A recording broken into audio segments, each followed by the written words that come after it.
ولم يولد لم يلد ولم يولد لم يلد ولم يولد لم يلد ولم يولد لم يلد ولم يولد لم يلد ولم يولد لم يلد ولم يكن له كفوا أحد أحد أحد أحد الله أكبر كبيرا والحمد لله كثيرا وسبحان الله وحده وأصيلا حقا لا إله إلا الله. Wonderful, my people. All praise to Allah. This is the word to coming to Libya, to sit down in the name of Allah, and to remember Him in this ways from the heart, and the people of the heart, all what they have is Allah Kisara. Zakirin are the beloved of Allah, because indeed remembering us with a group better than the group remembering Him. He said, whoever remember me by himself, I will remember him by myself. And whoever remember me with a group of people, I will remember with a group better than the group. This is what.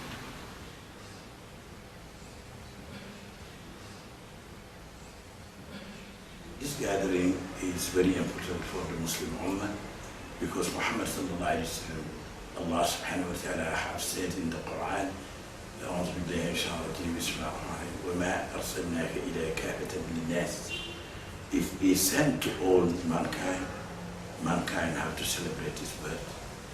He brings a lot in this world today until we can progress in the road to go returning back to Allah subhanahu wa ta'ala. It's very, very necessary, very important. First is to meet all the people around the world. That's why we cannot thank enough those people who have created this gathering.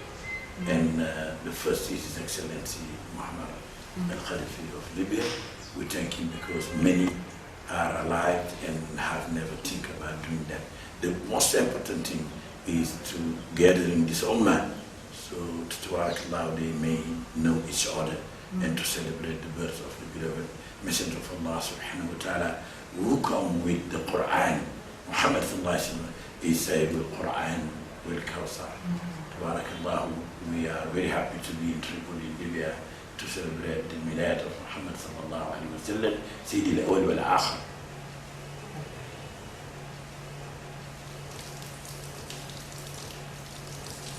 Is very necessary and important to celebrate the birth of Muhammad sallallahu alayhi wa sallam, because even Al-Quran, his name is Az-Zikr. He have the name. Anything which is good have to be remembered. So that make we stay focused in what we're remembering. We remind ourselves what the message is Muhammad sallallahu alayhi wa sallam brought to mankind, and that's in the Quran from Allah subhanahu wa ta'ala. So the Muhammad sallallahu alayhi wa sallam is also a remembrance. The Quran is a remembrance, and the Quran have descended in the chest of Muhammad sallallahu alayhi wa sallam. Then if we read the Quran every day, and at kulli hal, we have to remember Muhammad sallallahu alayhi wa sallam every day. And Allah subhanahu wa ta'ala again says in the Quran, أعوذ بالله من الشيطان الرجيم بسم الله الرحمن الرحيم. He says, إن الله وملائكته يصلون على النبي يا أيها الذين آمنوا صلوا عليه وسلموا تسليما. This is almost to push us, to obligate us to remember Allah, Muhammad sallallahu alayhi wa sallam at all time. This is very important, and there is no contradictions in it. It's not a bid'ah, it's a necessary thing to do. Muhammad sallallahu alayhi wa sallam used to celebrate his milad, but he was fasting. Monday, every Monday, sallallahu alayhi wa sallam have fasting. And he was fasting only because he was born in Monday. That also was the celebrating of his birth. Tabarakallah.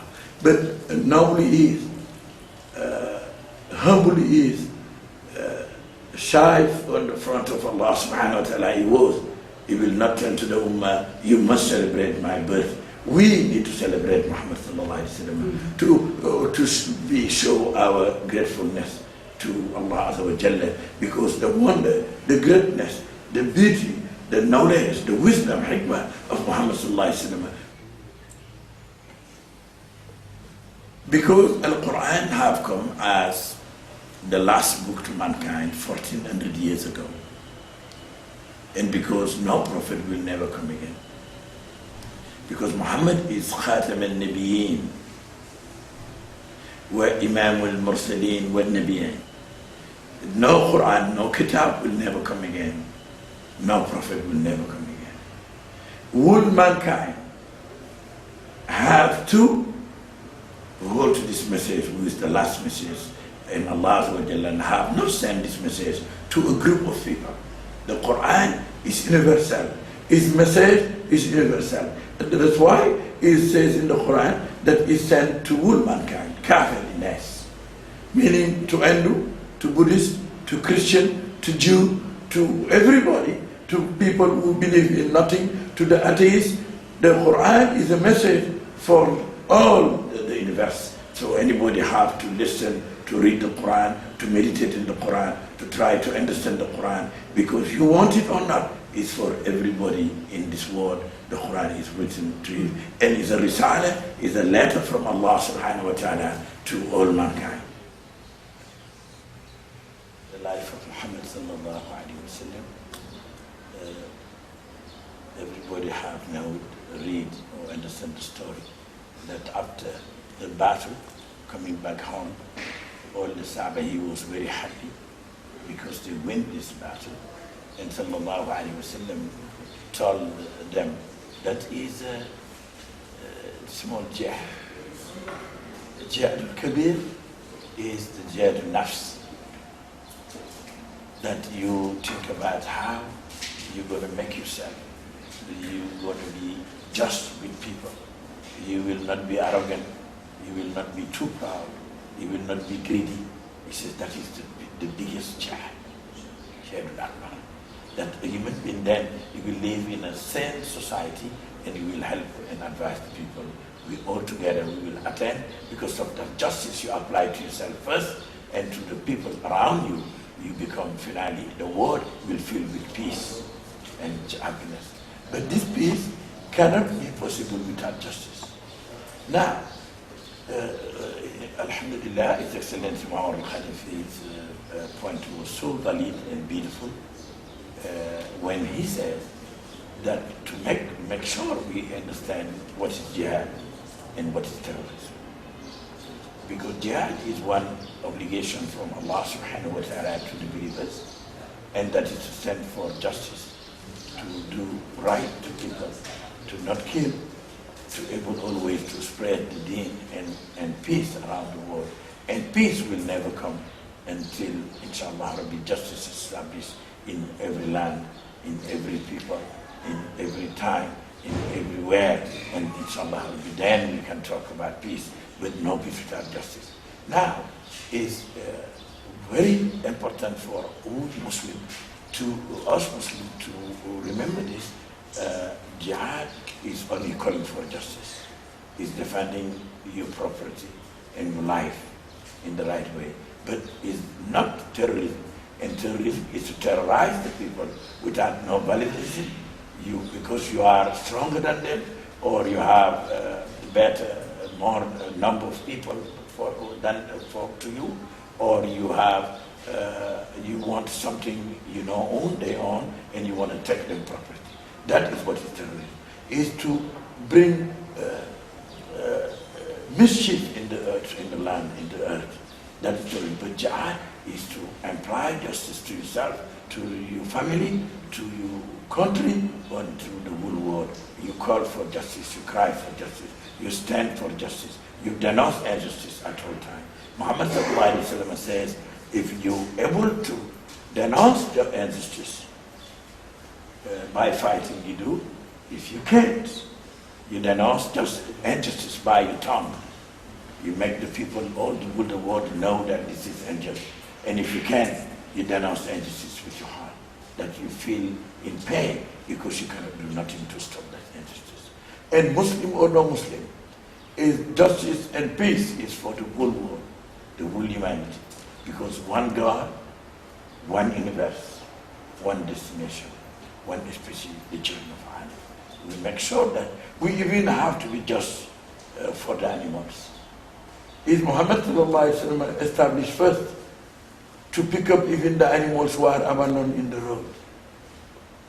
You see a sheep, a dog, a cat, to pick him up. This is from the deen of Islam. Before Islam, there was nothing about that. We have bring justice to the whole world, and the whole world will accept that. It's not from a group of people. It's not from Muhammad sallallahu alaihi wasallam. It is from Allah subhanahu wa ta'ala. Khaliqu kullu shay'in is the one who says justice must be applied, and is the one who sent the Risala, and the Risala is for capital leaders. The reaction is very necessary, but make it not be a reaction by force. Make it be a polite reaction. No insulting, no fighting, no destroying. Just to make sure we inform the non-Muslim. We inform the non-Muslim about what Islam is about, what a minaret is. Really, if we talk about even minaret, we can understand that is named another way, but the churches have it. The churches have a symbol in many churches, very high, taller as the minaret, who in the end have a cross. So maybe it's about the name, but it's not about the minaret itself. So we cannot, just because of this minaret business, overreact. If you overreact, I think it will not be good, because we need also to be grateful to that freedom we have had. But of course, at the same time, make everybody know the land is the land of Allah subhanahu wa ta'ala. All the land, the universe belongs to Allah subhanahu wa ta'ala. That we have the right to live in any country and build our place of worship. As the Jew have the right, as the Christian have the right. And we need to tolerate each other. And in any land, every land we go, we need to make sure that everybody have a place to worship. And in the end, Allah will decide who is wrong and who is right. So, but if we inform the non-Muslim that they need to give you the freedom to build our places of worship, I think with a sensible and polite way, we can able to indeed able to know that we convince them about we have the right, and we are right, and we have the right, and it's not normal that they refuse us to build a minaret. That is not good at all. Bring peace in the world. We need to tolerate each other and to live in a peaceful world and to reach, inshallah, Rabbi, a consensus of understanding for the deeper development and peace wherever we might be. But all of this has been supposed to be solved by the United Nations, because it's an institution created to make that the uniformity and the peace and justice around the world. Really, they need to do better and to do more, the United Nations. Allahu Akbar.